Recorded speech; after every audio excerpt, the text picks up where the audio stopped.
Hello, Braveheart. Welcome to Fit and Free with me. I'm Angel, or ZGALA. You can call me Auntie Angel if you like. It's been a long, great day. I got some snowboarding in. I got some snowboarding helmet hair for you. And as usual, I'm here to do a little checking in with my own body. And I invite you to join me if you feel like it, to whatever degree you feel like it. I hope even if you don't feel like it, that you will be inspired to at least, let's take 3 deep breaths together and just let go of some stress. Ready? You can add a little shoulder shrug, breathe in a little more, and then just let that go. Shake it off. Come on, you can do it. Take another breath in. Shrug the shoulders up, maybe clench up the fists and the toes and the pelvic floor.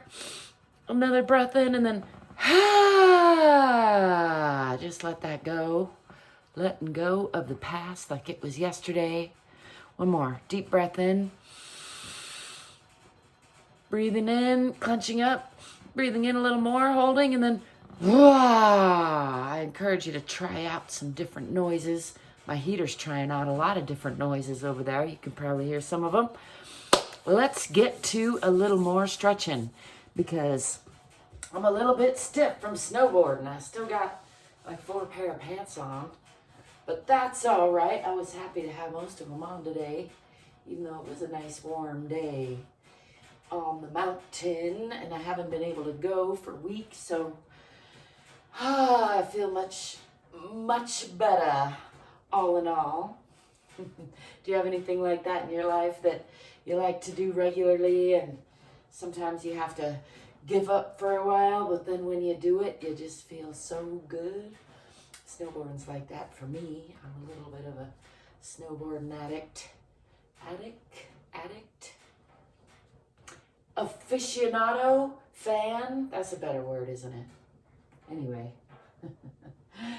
If you don't already know, if you haven't been here before, then I should have forewarned you. I like to be silly. Sometimes I like to sing my life a little bit. It's also silly. And if you didn't know, now you know. But if you've been here before, then you probably already knew that. I'm going to step back with the left foot first.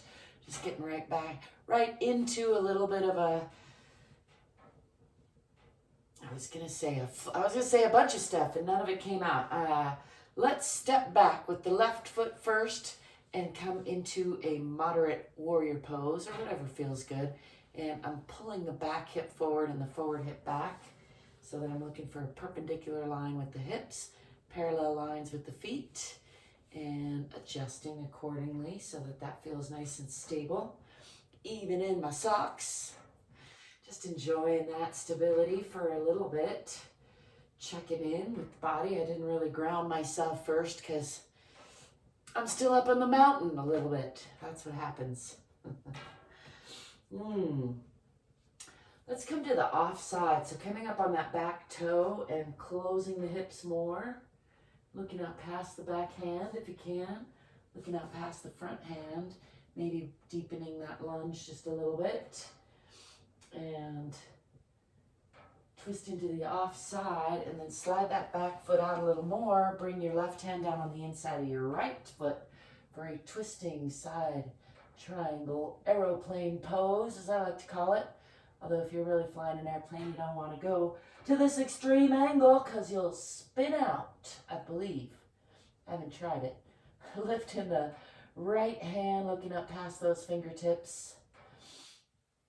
Just enjoying a nice twist there through the spine, and then let's deepen that twist by bringing that hand all the way around, reaching for the hip bone if you can reach that, and you can look out past your long leg for an additional twist through the neck. Try not to collapse in the supporting arm and leg. Really just feeling into that twist, giving everybody a little check, a little hug, a little wringing out.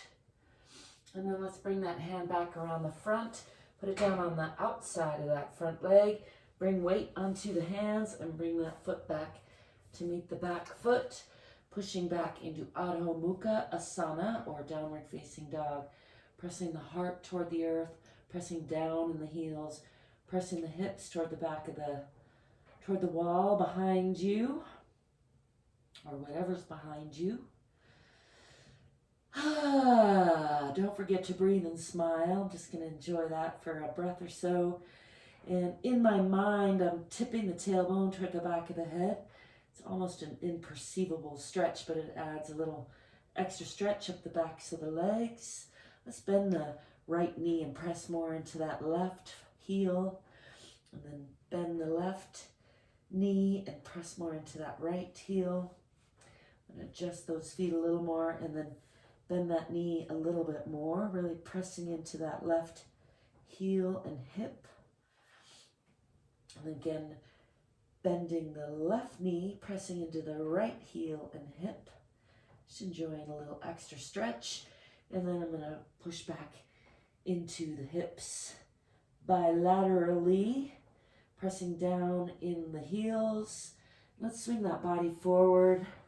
Come through a chaturanga or a plank pose, or however you can get there, and then drop the knees to the floor, letting the belly relax, and pushing up through the palms, lifting the chest and the eyes toward the sky, getting a nice stretch from the pubic bone all the way through the belly, up through the chin, point the chin toward the ceiling.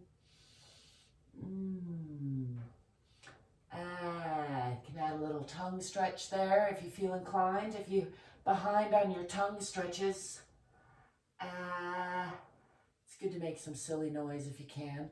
Let's look over the left shoulder, adding a little twist to that, just stretching the belly a little bit more on the opposite side. And then looking over the right shoulder, stretching that left side a little more. And then come back to center, push up again. Really try to relax that belly, just get a nice stretch through the front. And then when you're ready, tuck your toes under, lift your hips again and push back with the palms. Pushing the hips back, pressing the heart toward the earth, pressing down in those heels. Don't forget to breathe and smile. And then let's step forward with the left foot in between the hands. If you need to adjust, that's totally fine. Whatever you need to adjust. I like to add a little bounce to that deep lunge, but if you don't like bouncing, don't bounce. Always listen to your own body, follow your own lead first. You're welcome to follow my lead second, or anyone else's. Again, the point is just to check in with your body, do a little stretching, a little strengthening. I'm going to pull that back toe forward, bringing weight onto that front foot and stepping back into a forward fold or into the first forward fold of the night. Just hang here a little bit. Giving that a couple of sighs or a sigh or two. And then I'm going to roll up slowly, pressing, I like to imagine from the center of the earth, coming through the bottoms of my feet and up the legs, and tipping the tailbone first. Just let the arms hang and just focusing in on the spine, noticing where it's supple, where it's sticky, how it's doing today. Coming all the way up to just a standing pose. Let's bring the arms in front, roll the shoulders down and back. Got my helmet hair cooperating.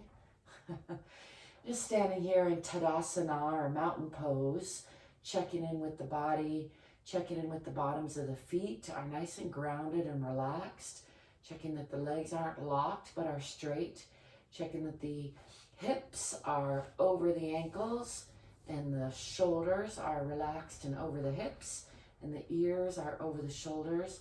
For me, that often requires a little bit of a lengthening up the back of the neck and pushing back with the chin. And now let's step back with the right foot, the opposite side, enjoying that moderate warrior pose.